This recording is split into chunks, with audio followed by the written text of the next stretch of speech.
이 시간 오늘 하나님께서 우리에게 주시는 말씀 봉독해 드립니다. 히브리서 11장 23절에서 27절 말씀입니다.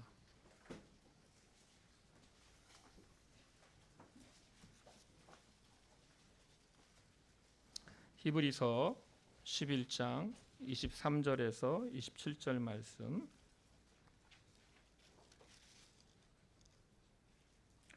제가 받들어 읽겠습니다.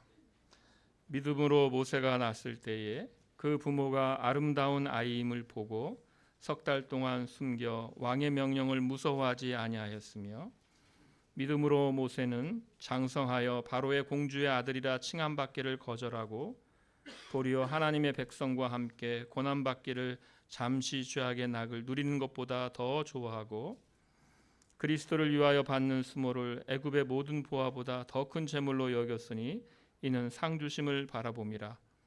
믿음으로 애굽을 떠나 왕의 노함을 무서워하지 아니하고 곧 보이지 아니하는 자를 보는 것 같이 하여 참았으며. 아멘.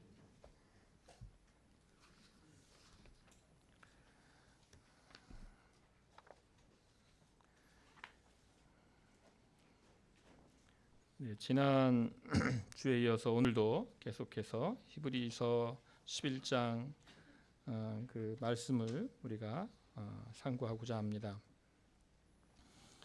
우리가 지난 시간에 보았던 것은 이제 믿음으로 아브라함 그리고 이삭, 야곱, 요셉 또 요셉의 자녀들이 다 같은 믿음을 가지고 하나님의 약속을 사모하는 그러한 삶을 살아가는, 그래야 그들이 특별히 그들의 인생 말년에 다른 것이 아니라 하나님의 약속을 바라보고 그 약속을 그의 후손에게 특별히 전하려고 애썼다는 것을 우리가 보았습니다.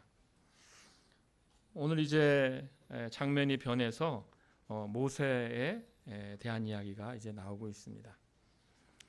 오늘 이 23절에서 27절 보면서 특별히 세 가지 정도의 초점을 맞춰서 이 말씀을 생각하고자 합니다. 23절에서 믿음으로 모세가 낳았을 때에 그 부모가 아름다운 아이임을 보고 석 달 동안 숨겨 왕의 명령을 무서워하지 아니하였으며 이렇게 시작합니다. 우리말 번역은 모세가 낳았을 때 그 부모가 숨겼다, 아이를 숨겼다 이렇게 되어 있습니다. 그런데 그 원문에는 사실은 능동태가 아니라 수동태로 되어 있더라고요. 그러니까 믿음으로 모세가 태어났을 때 모세는 숨겨졌다라는 것이죠. 모세는 그 부모에 의하여 숨겨졌다는 것입니다. 많은 번역서가 이 문장을 이제 능동태로 번역을 하고 있습니다. 물론 이제 수동태로 번역하는 문장들도 번역서들도 많이 있습니다. 이 능동태로 하면 그의 부모가 믿음으로 모세를 숨겼다 이렇게 되겠죠. 그러나 이 본문에서 주목하려고 하는 것은 그러니까 부모의 믿음도 물론 중요하죠. 그러나 부모의 믿음을 강조하기보다 오히려 모세죠. 모세가 숨겨졌다는 것이죠. 모세가 숨겨졌다. 지금 오늘 본문은 그 모세의 초점을 맞추기를 원하는 겁니다. 그래서 믿음으로 모세가 태어났을 때 숨겨졌다. 그 부모에 의해 숨겨졌다는 것이죠. 이제 요즘에는 그 문장을 수정해 주는 도구들이 많이 있죠. 그래서 문장을 써서 이렇게 맞춤법 수정을 하거나 그러면 수동태로 되어 있으면 능동태로 바꾸라고 요구합니다. 그러면서 수동태로 써놓고 고민합니다. 이거 능동태로 바꿔야 되나? 그런데 이게 수동태로 이제 본문이 있을 때는 그 의미가 또 약간 달라지죠. 부모에 의해서 숨겨진 것입니다. 그러나 모세가 숨겨진 것입니다. 그래서 우리가 이걸 볼 때 모세가 숨겨졌구나. 그런데 지금 그 부모의 그 믿음에 의해 숨겨졌다. 이것을 우리가 알게 됩니다. 하나님께서 모세를 숨기신 것이죠. 하나님께서 모세를 준비하신 것입니다. 출애굽기는 이스라엘의 상황을 우리에게 보여주는데 1장 시작하면서 내려간 사람을 하나하나 다 따져요. 그래서 70명이었다 이렇게 말합니다. 요셉과 그의 모든 형제와 그 시대 사람은 다 죽었고 이스라엘 자손은 생육하고 불어나 번성하고 매우 강하여 온 땅에 가득하게 되었다라고 합니다. 요셉이 그 형제들에 의해 팔려갔잖아요. 애굽으로 팔려가서 그런데 또 애굽의 총리가 되었고 나중에 이제 야곱은 요셉이 죽은 줄 알았는데 네 아들이 살아 있었구나. 이제 감동을 하면서 그 일가를 다 데리고 애굽으로 내려가죠. 내려갈 수밖에 없었죠. 왜냐하면 흉년이 지속될 것이기 때문에 다 굶어 죽게 되니까 이제 애굽으로 내려갑니다. 그때 70명이 내려갔는데 400년이 흐르면서 이스라엘 민족은 번성한 민족이 되었습니다. 그러나 애굽의 통치자에게 이스라엘은 위협이 되었습니다. 바로 왕은 그래서 이 위협을 감하기 위하여서 학대 정책을 펼치지요. 그래서 노동을 시킵니다. 이 성을 져라. 이 성을 져라. 노동하게 하고 벽돌을 굽게 하고 농사일도 하게 했습니다. 그런데 이런 학대 정책을 펼쳤지만 효과가 없고 이스라엘은 더욱더 불어나는 겁니다. 그래서 이제 바로는 더 잔인한 정책을 쓰는데 이제 잔인한 태아 살인 정책을 씁니다. 처음에는 비밀리에 산파들을 불러서 남자아이는 죽이고 여자아이는 살리라 명령합니다. 그러나 산파들이 그 명령을 듣지 않았습니다. 하나님을 두려워했습니다. 산파들에게 믿음이 있었죠. 이제 그 효과가 없으니까 바로가 이제 모든 백성에게 명령해서 아들이 태어나거든 너희는 그를 나일강에 던지고 딸이거든 살려두라고 하였습니다. 아주 잔인한 정책을 실행한 것이죠. 그래서 출애굽기 1장을 읽게 되면 이스라엘이 위기 가운데 있구나 이걸 우리가 알 수 있습니다.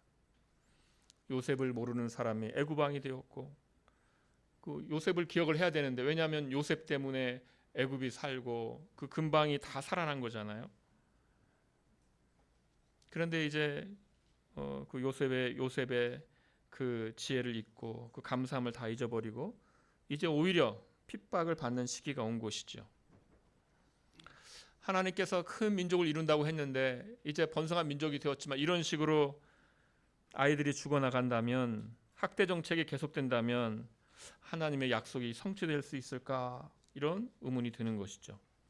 이 어두운 시기에 하나님의 약속이 어떻게 성취될까? 아브라함에게 하셨던 약속 그리고 이삭, 야곱 그리고 요셉 또 야곱이 그 요셉의 아들들에게 축복하는 그 이야기가 지금 그 약속을 향하여 쭉 갔었는데 그 약속이 계속될 수 있을까? 바로의 그 잔인한 정책 속에서 하나님의 약속은 어떻게 되는 것일까? 그런데 아무리 어두운 때라고 해도 하나님의 일하심이 있는 것이죠. 그래서 모세가 태어나던 그 시기 이젠 세월이 흘러서 아마도 이스라엘 민족 중에서 적은 이들만이 하나님의 약속을 기대했고 대다수는 잊었을 것입니다. 모세가 그래서 하나님이 나중에 그 미디안 광야에서 부르셨을 때 누가 보냈냐고 물을 거려 하나님 당신의 이름이 무엇입니까? 이렇게 물어보지 않습니까? 그만큼 하나님에 대한 약속 그것들이 약화되었다는 것이죠. 사람들의 눈에 보이기에 강대한 애굽이라는 나라가 있습니다. 이스라엘은 정말 보잘것이 없죠. 그 바로의 그 군대 앞에서 아무것도 없는 너무나도 약한 민족이 됩니다. 태어나는 남자아이들은 지금 죽음을 당하는 때입니다. 하나님께서 그 민족에게 가나안을 땅을 주시겠다는 그 약속은 이제 사람들 사이에서 점점 약해져가고 사라져가고 있습니다. 요셉은 나갈 때 자기 해골을 가지고 나가라고 했는데 그거 과연 그럴 수 있을까 이런 생각들을 하겠죠. 그런데 바로 그 어두울 때에 하나님께서 그 약속을 성취하십니다. 하나님께서 사람들에게 믿음을 주시고 그 믿음을 통하여 하나님의 일을 성취하는 걸 우리에게 보여주십니다. 모세가 숨겨지기까지 그 산파들의 믿음이 있었죠. 그들은 남자아이를 버리지 않았습니다. 하나님을 두려워했습니다. 그 잔인한 상황에서도 이스라엘의 역사를 지속할 수 있었던 거죠. 또 모세 그 부모의 믿음이 있었습니다.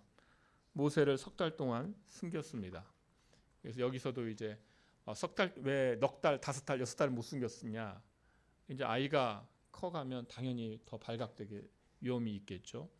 또 어떤 분들은 그만큼 자주 감시했던 건 아니냐 이런 생각들도 있습니다. 어쨌든 그만큼이나 믿음이 있었던 것입니다. 하나님께서 택하신 그 모세가 하나님의 은혜로 숨겨진 것입니다. 근데 이렇게 숨겨질 때 그의 부모의 믿음이 있었습니다. 믿음으로 모세의 부모는 이렇게 하지 않고 오늘 본문은 믿음으로 모세가 태어났을 때 숨겨졌다. 그 부모에 의하여서 이렇게 되고 있죠. 믿음으로 모세가 숨겨졌다고 함으로써 지금 믿음으로 모세가 숨겨졌다. 모세가 숨겨지는 데 있어서 하나님의 약속의 그 작은 성취의 그림자인 모세가 숨겨졌다. 그런데 그 모세가 숨겨질 때에 사람의 믿음이 거기에 역할을 하고 있다는 걸 우리에게 알려주는 거죠. 하나님께서 하나님의 나라의 놀라운 역사를 운행하실 때 홀로 하실 수 있으시죠. 그러나 사람을 사용하십니다. 그리스도께서 교회의 왕이십니다. 교회의 왕이신데 이 교회를 다스리실 때 사람을 사용하십니다. 말씀을 선포하는 직분을 맡은 자들이 있고 또 치리하는 그 직분을 맡은 자들이 있고 또 봉사하는 분들이 있고 각각 위치에서 그리스도의 통치를 실행하고 있는 것이죠. 하나님께서 하시는 일이기 때문에 우리에게 되어지는 일은 다 수동태입니다. 모세가 숨겨지듯이 우리는 하나님의 돌보심을 받고 있고 살피심을 받고 구원을 받습니다. 그런데 하나님께서 그렇게 일을 하실 때 우리의 믿음을 사용하십니다. 하나님께서 하나님의 일을 하실 때 우리의 사람에게 믿음을 주시고 믿음에 헌신이 있게 하시고 그것을 통하여 일하십니다.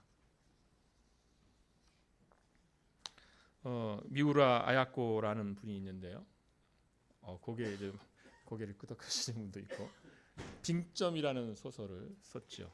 여러분 빙점이라는 그 소설이 이제 일본 아사히 신문사에서 이제 공모를 해서 했는데 당시 상금이 1,000,000엔이었어요. 그러니까 그때가 50년대 60년대 같은데 그러니까 1억이죠 1억. 그러니까 한 60년 70년 전에 상금이 1억 원인 것이었어요. 근데 이분이 그리스도인이었거든요. 그거를 하나도 갖지 않았어요. 자기가 그걸 다 교회와 사회에 다 내어놓습니다. 제가 그 빙점이라는 소설도 있고 또 설령이라는 그러니까 영이 고개거든요. 눈 고개 원래는 고개역인데 그 고개가 있습니다. 기차역이 있는데 제가 이제 북해도에 갔다가 작은 기념관이 있어서 그 상세한 배경을 알게 되었습니다. 그 기차역에서 일어난 일인데 기차가 경사로에서 이제 막 내려가고 있는데 제동 장치가 고장이 난 거예요. 멈출 수 없는 상황. 근데 그 기차가 더 가게 되면 더 급격한 경사로 내려가게 되고 제동은 안 되고 그러면 이제 마을로 들어가게 되고 가속도가 붙어서 마을로 들어가게 되고 그러면 그때는 이제 많은 사람들이 와서 기차에 있는 시간인데 많은 사람들이 죽게 되는 거죠. 기차에 있는 사람도 죽게 되고 밖에 있는 사람도 죽게 되는 것이죠. 그래서 이분이 어떻게 했냐면 자기가 기차에서 뛰어내려서 기차 앞서 가서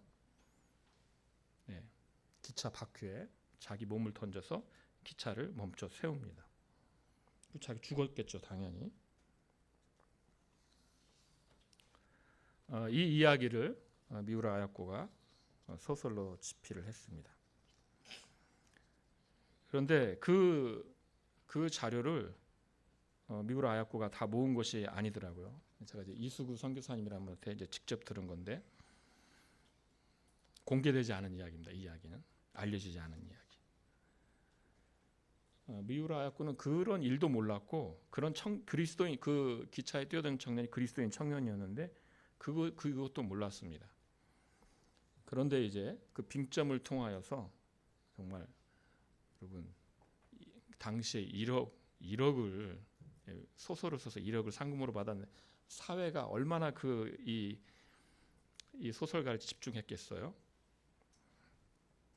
그런데 이제 교회에, 여러분 일본은 정말 그리스도인이 핍박받는 역사를 갖고 있죠. 어쨌든 그 소규모의 공동체인데 교회를 이제 나갔는데 그 상금을 당선이 돼서 정말 언론의 주목을 받고 막 그 상금을 받고 뭐 이러기 전에는 친하게 지내던 분이 있었어요. 근데 갑자기 그 일 이후로 웬일인지 아야코한테 인사도 하지 않고 멀리 하는 거예요. 그래서 저분이 왜 그럴까? 왜 나를 이렇게 대하지? 그래서 마음에 고민이 되었는데 성탄절 전날 갑자기 기도 중에 오늘이 아니면 안 되겠다. 그래가지고 찾아간 거예요. 그래서 이제 일본 분들은 무릎을 잘 꿇잖아요. 그래서 이제 우리도 무릎을 꿇지만 찾아가서 밖에서 그분 집 밖에서 무릎을 꿇었습니다.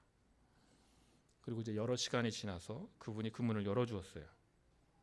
그리고 이제 말을 했습니다. 내가 뭘 잘못했는지 모르지만 용서해 주세요. 그러자 그 사람이 이렇게 말을 했습니다. 당신에게 아무 잘못이 없습니다.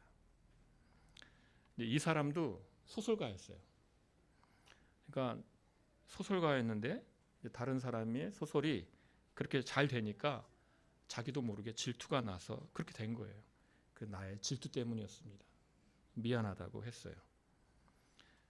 그리고 이제 이 미우라 아야코한테 부탁을 합니다. 부탁이 있는데 내가 이 자료를 다 모았습니다. 그 기차역의 이 사고를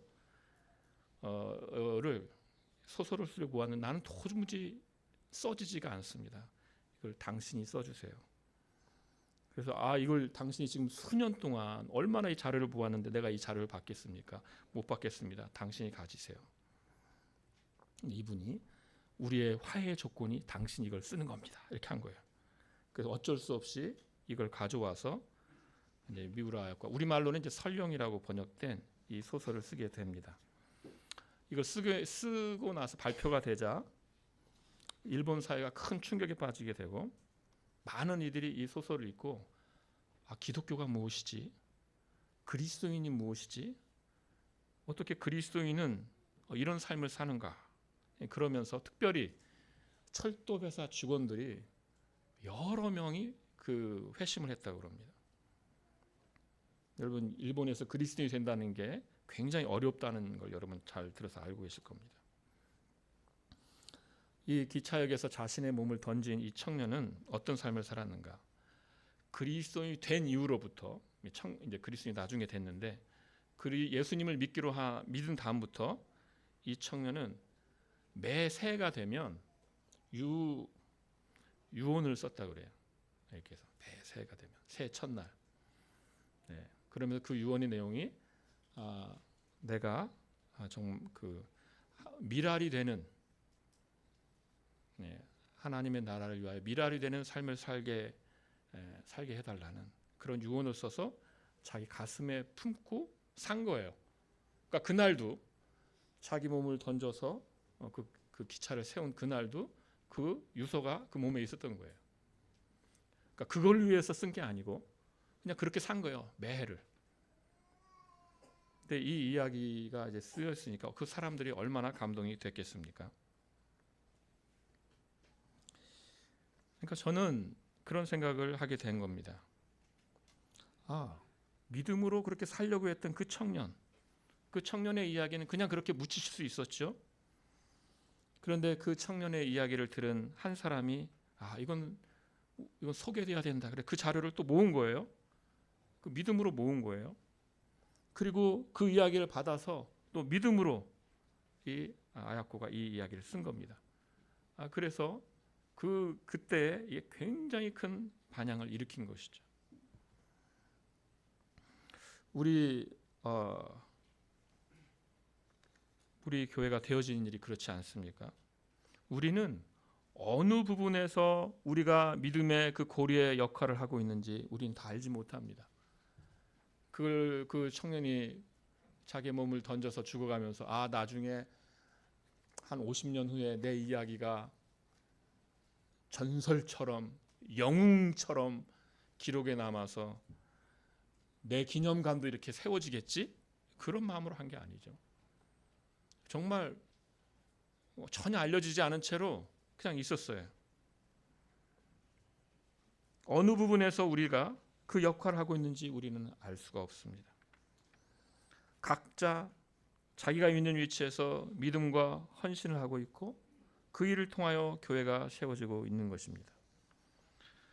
우리는 어디에서 누구의 믿음이 또 누구의 헌신이 어떻게 작동하는지 알지 못합니다. 지금 교회에서 지금 누군가의 헌신을 통하여 자녀들이 하나님의 말씀을 듣고 자라고 있고 또 누군가의 그 믿음의 헌신을 통하여 누군가는 그 지친 영혼들이 격려를 얻고 힘을 얻을 것이고 또 누군가의 권면 때문에 오늘 나와서 지금 이 자리에 누군가 있을 수도 있는 것이죠. 우리는 서로에게 다 연결이 되어서 정말 하나님께서 모세를 숨기신 것처럼 모세가 숨겨진 것처럼 근데 거기에 부모의 믿음이 있었던 것처럼 우리는 다 알지 못하지만 각자 자기의 자리에서 그 믿음의 헌신을 통하여 지금 하나님께서 그것들을 가지고서 그 일을 이루 가지고 계시는 겁니다. 우리는 서로에게 연결되어서 하나님께서 주신 은혜를 나누며 우리 서로가 서로를 살리고 있는 것입니다. 이제 두 번째 또 교훈을 생각해 보려고 하는데요. 24절의 말씀인데 24절 말씀에 믿음으로 모세는 장성하여 바로의 공주의 아들이라 칭함을 받기를 거절하고 도리어 하나님의 백성과 함께 고난받기를 잠시 죄악의 낙을 누리는 것보다 더 좋아하고 그리스도를 위하여 받는 수모를 애굽의 모든 부하보다 더 큰 재물로 여겼으니 이는 상 주심을 바라봄이라 이렇게 말씀하고 있습니다. 모세는 이제 이스라엘 민족을 후에 정말 애굽에서 데리고 나갈 그 지도자 모세는 다 아무도 모르는 그때에 그 부모의 믿음의 행위 때문에 숨겨지고 그리고 자라나게 되었습니다. 모세는 장성하여서 그런데 바로의 공주의 아들이라 칭함받기를 거절했습니다. 모세는 자기를 양자 삼은 바로의 딸에게 버림을 받은 게 아닙니다. 바로의 딸이 모세야 내가 너를 버리마 이렇게 한 거 아닙니다. 양자의 지위를 상실한 것도 아니고 모세는 자신이 가진 부귀영화를 계속 누릴 수 있었습니다. 그런데 그는 자신에게 주어진 그 풍족한 지혜를 스스로 포기했습니다. 근데 우리가 이게 출애굽기를 읽을 때 모세의 그 출애굽기에서는 그 뭐랄까요? 모세의 어떤 부분을 우리에게 보여주냐면 모세가 뭔가 이렇게 미숙한 모습처럼 우리에게 다가온단 말이죠. 그 궁중의 그 교육을 통해서 학문에 능통하고 말에 능통하고 그래서 모세가 이제 이 정도면 됐다. 이 정도면 내가 이스라엘 민족을 도울 수 있겠다. 이렇게 생각했는데 오히려 그래서 이제 이스라엘 민족을 돕기 위해 살인까지 저지르죠. 그런데 아무도 보지 못했다고 생각했는데 그 살인이 발각되어지고 미디안으로 도망가게 되죠. 그래서 하나님의 부르심도 없는데 자기 스스로의 능력을 의지하여서 하나님의 일을 하려고 했던 그 모세의 미숙하고 경솔한 부분 이런 것이 이제 출애굽기에는 사실 나타나거든요. 그리고 40년 동안 미디안 광야에서 그 양을 치는 일을 하면서 그 모세가 자신의 무능력을 깨닫고 내가 하는 일이 아니라 하나님이 하시는 거구나, 이것을 깨닫고 하나님이 부르셨을 때에도 나는 못합니다라고 말할 정도로 그렇게 이제 되어지죠. 우리가 이것을 통해서 알 수 있는 것은 우리의 믿음이 완전하지 않다는 겁니다. 우리의 믿음은 공로가 될 수 없습니다. 우리의 믿음은 완전하지 않기 때문에 공로가 될 수 없습니다. 우리의 믿음의 행위에는 오염이 다 묻어 있습니다. 우리가 믿음의 행위로서 정말 교회를 위하여 수고하고 헌신하고 무엇을 한다고 할 때 거기 완전하지 않죠. 거기에는 뭐 어떤 공명심이 있을 수도 있고, 거기에는 뭔가 이렇게 여러 가지 복잡한 마음들이 거기에는 다 같이 달라붙을 수 있습니다. 그래서 우리의 믿음의 행위는 완전하지 않고 늘 부족함이 거기에는 다 함께 있어요. 그래서 우리의 믿음의 행위는 공로가 될 수 없는 것입니다. 하나님께서는 이러한 우리의 믿음의 행위를 그리스도의 피로 씻기시고 귀한 것으로 받으십니다. 완전하지 않고 부족한 우리의 믿음의 행위를 받으시면서 잘하였다, 착하고 충성된 종아, 이렇게 하시는 거예요. 그래서 우리도 또한 우리 형제들의 믿음의 행위를 그렇게 극률한 눈으로 보아야 합니다. 저 믿음의 행위 저 완전하지 않네. 내가 저럴 줄 알아서 저렇게 인정받으려고 저런 일을 한다니까. 이런 식으로 우리가 판단하는 게 아니라 긍휼의 마음으로 참 헌신이 귀하다, 이런 마음으로 우리는 봐야 되는 것이죠. 우리가 출애굽기에 묘사되는 그 모세의 그 미숙한 경솔한 부분 때문에 모세의 믿음을 가볍게 보아서는 안 되는 것입니다. 모세의 믿음의 미숙함이 드러나는 그의 시기가 40이라고 그랬어요. 40살.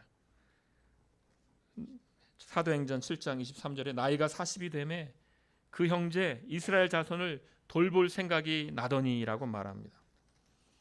모세가 단순히 민족 애 때문에 흥분하여서 한 일이 아니라 나름대로 심사숙고한 것입니다. 깊이 생각한 겁니다. 모세가 하나님에 대한 믿음이 없고 하나님의 나라에 대한 사랑이 없다면, 모세는 만약에 믿음이 없었다면 뭐하러 자기가 그 일을 합니까? 정말 자기의 신분을, 바로의 딸이라는 그 신분을 사랑하여서 거기에 머물러 있으면 되죠. 내가 이 화려한 나의 신분을 즐기면서 내 평생 살리라, 이러면 되는 것이죠. 그러나 모세는 바로의 공주의 아들이라는 그 신분을 하찮게 여겼습니다. 오히려 하나님의 나라의 백성의 일원이 되고자 했습니다. 애굽의 궁정에 사는 사람이 이러한 믿음을 가졌다는 것은 놀라운 것이죠. 그 화려함 속에서 사는 사람이 내가 있을 곳은 여기가 아니다, 나는 하나님의 나라의 백성이다, 이 마음을 가졌다는 것 자체가 얼마나 놀랍습니까?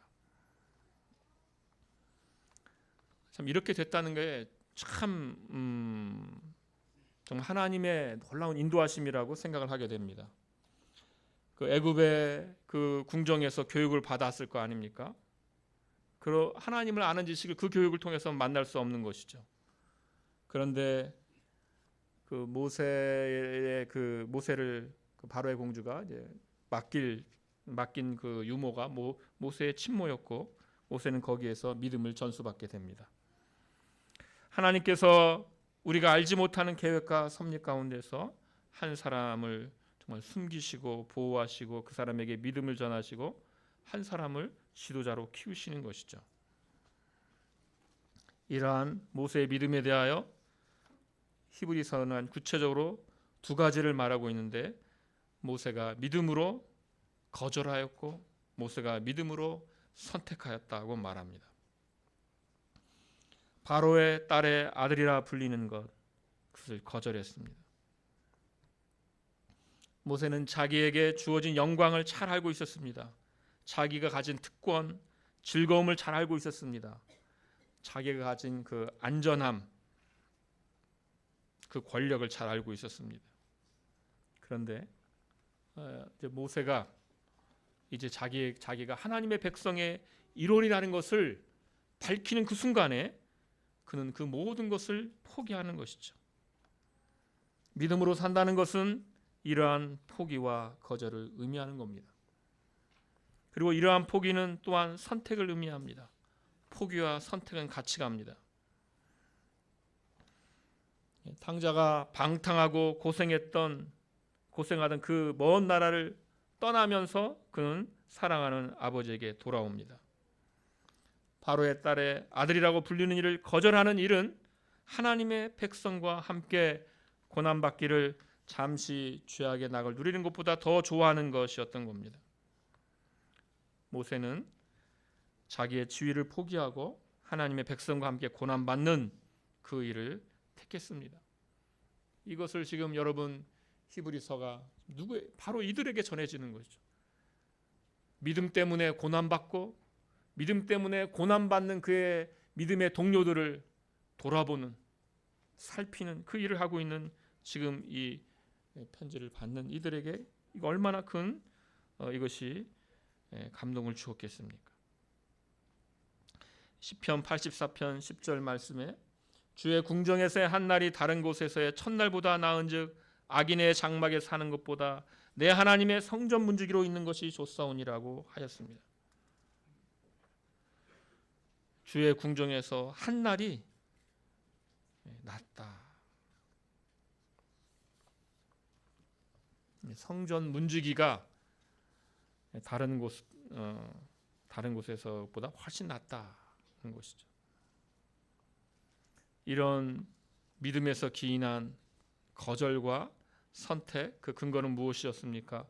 그리스도를 위하여 받는 수모를 애굽의 모든 부하보다 더 큰 재물로 여겼으니 이는 상 주심을 바라봄이라고 하였습니다. 하나님을 바라보기 때문에 자기가 받는 수모를 이게 더 좋은 건데 이렇게 생각한 거죠.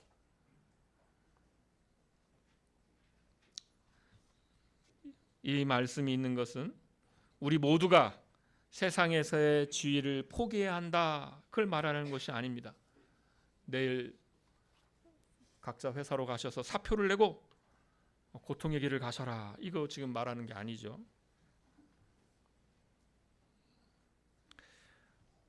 요셉도 애굽 총리직이라는 고위직을 수행했고 또 다니엘처럼 높은 지위에 있었던 인물도 없을 겁니다.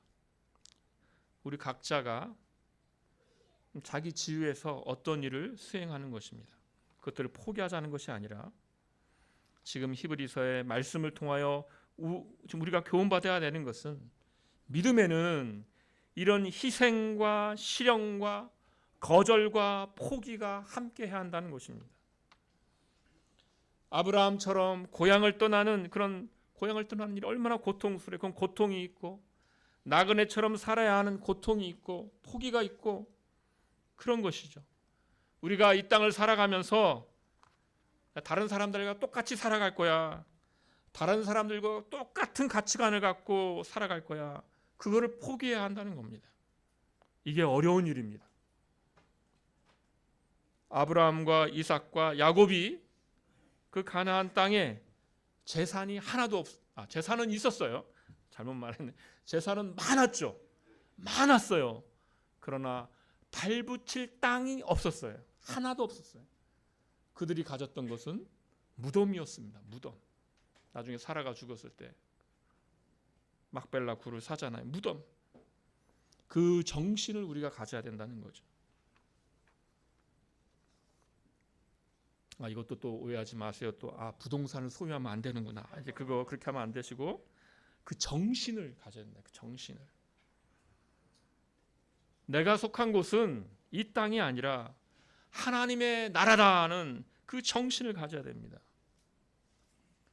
요셉이 애굽의 그 총리로 살아가면서 죽어갈 때 마치 그 땅에는 아무것도 없는 것처럼 나를 여기에 묻지 말아라. 나를 내 해골을 가지고 이 땅을 떠나라고 유언을 남기는 그 정신입니다. 바로의 딸의 아들로서 사는 것만큼 화려하게 사는 것이 있었을까요? 그러나 모세는 그것을 거절했습니다. 믿음은 거절할 때가 있고 포기할 때가 있고 희생할 때가 있습니다. 그것을 하나님을 바라보시고 하나님이 상 주실 것을 바라보시고 포기하시고 거절하십시오. 오늘 우리가 세 번째 얻는 교훈은 믿음으로 하는 그 모든 일의 근거에 보이지 아니하는 자를 보는 것 같이 하는 것이 있다는 것입니다. 이 보는 것, 히브리서엔 보는 것을 굉장히 자주 말하잖아요. 11장 1절에 시작하면서 믿음은 바라는 것들의 실상이요 보이지 않는 것들의 증거라고 했습니다. 또 노아는 아직 보이지 않는 일에 대하여 경고하심을 받았다고 했습니다. 또 아브라함과 그의 후손들은 하나님의 계획하시고 지으실 터가 있는 성을 바랐다고 했습니다.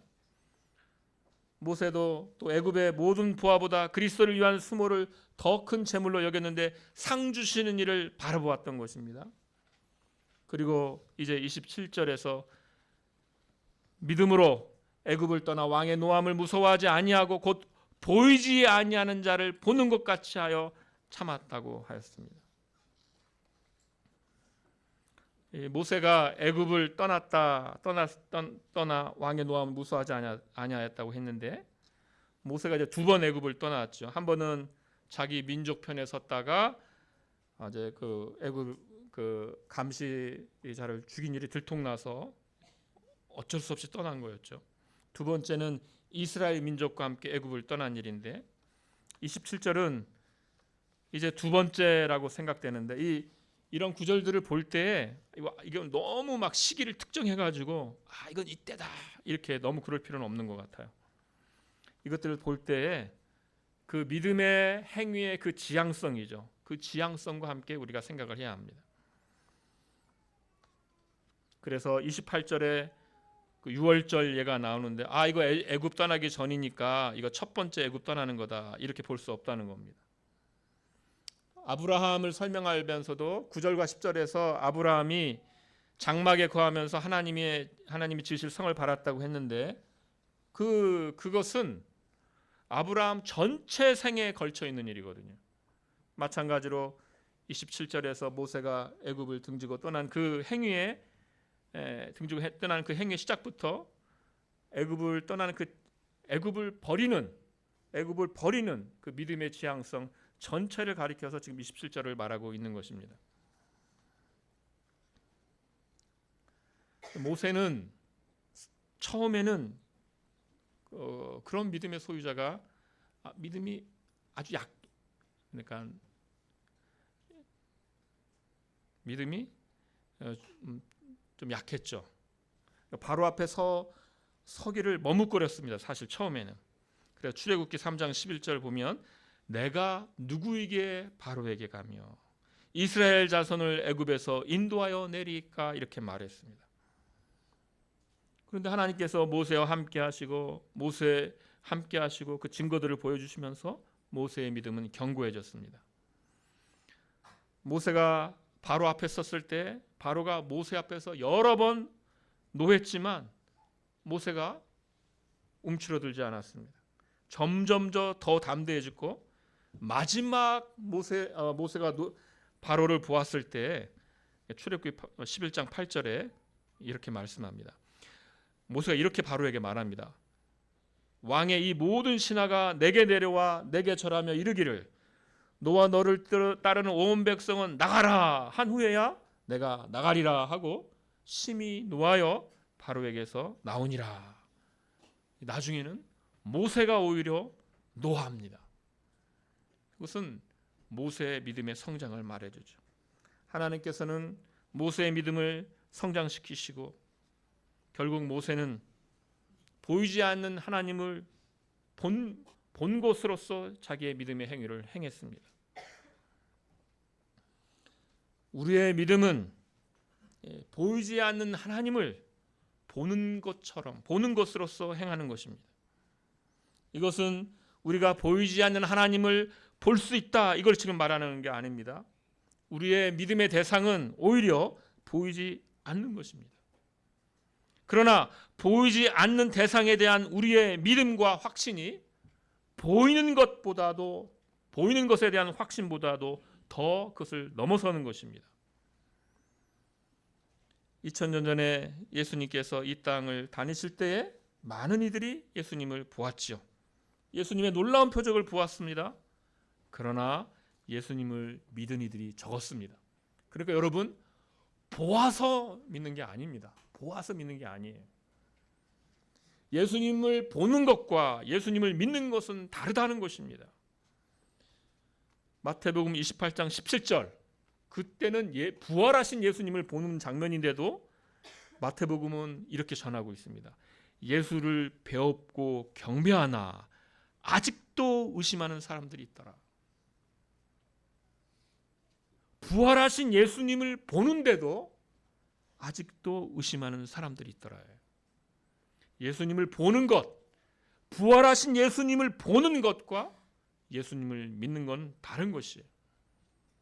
우리의 믿음의 대상은 보는 것이 아니라 보이지 않는 것입니다.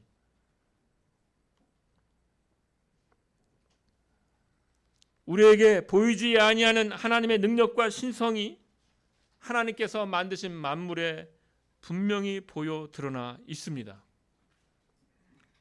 이 세상의 존재와 만물의 존재와 이 피조물의 존재와 바로 여러분의 존재 자체가 하나님의 살아계심을 이미 보여주고 있습니다.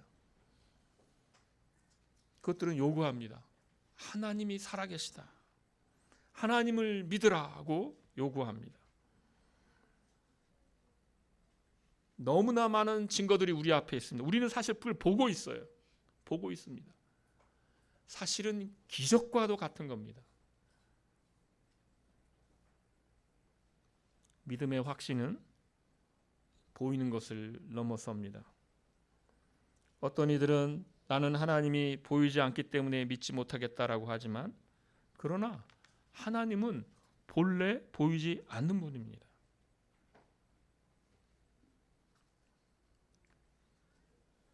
하나님이 보이지 않기 때문에 믿지 않겠다, 이것처럼 이상한 말은 없는 것이죠.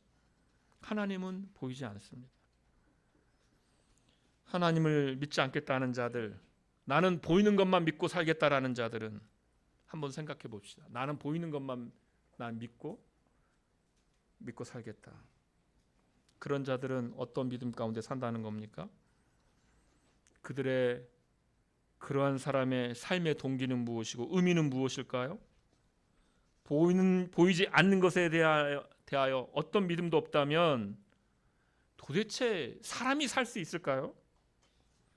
우리의 삶을, 인간의 삶을 풍성하게 만드는 것은 다 보이지 않는 겁니다. 삶의 의미, 우리의 삶의 풍성히 나누고 있는 우리의 사랑들, 우리의 삶을 가치 있게 만드는 어떤 가치들, 그것들은 다 보이지 않는 거예요. 그런데 나는 보이는 것만 믿고 살아가겠다, 이것은 참으로 어리석은 것이죠.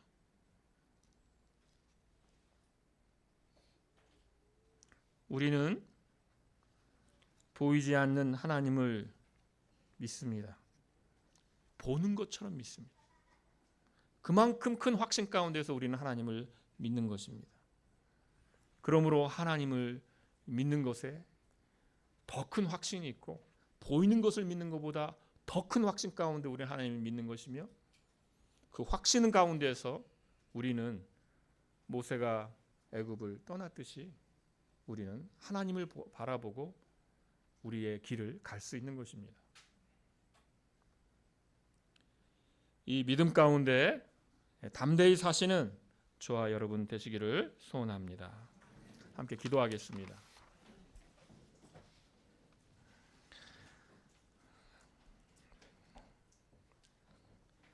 하나님 아버지, 우리로 하여금 주께서 믿음을 허락하여 주셔서 우리의 삶의 참 의미를 알고 참 목적을 알고 주님을 향하여 이렇게 복된 인생을 살아가게 하여 주시오니 감사드리옵나이다. 아버지 하나님, 주님께서 이렇게 우리를 부르시고 믿음의 삶을 살게 하여 주시오니 주여 우리와 함께 하옵시고, 아버지 하나님, 그러나 우리는 너무나도 부족하고 연약한 자들이어서 때때로 약하여지고 또 약하여지나니 주여 우리를 불쌍히 여겨주시고 강하게 하시고 견고하게 하시고 정말 보이는 것을 넘어서 더 큰 확신 가운데에서 하나님을 붙잡고 이 믿음의 길을 걸어가게 하여 주시옵소서. 예수님의 이름으로 기도하옵나이다. 아멘. 시편 찬송 285장 함께 찬송합니다.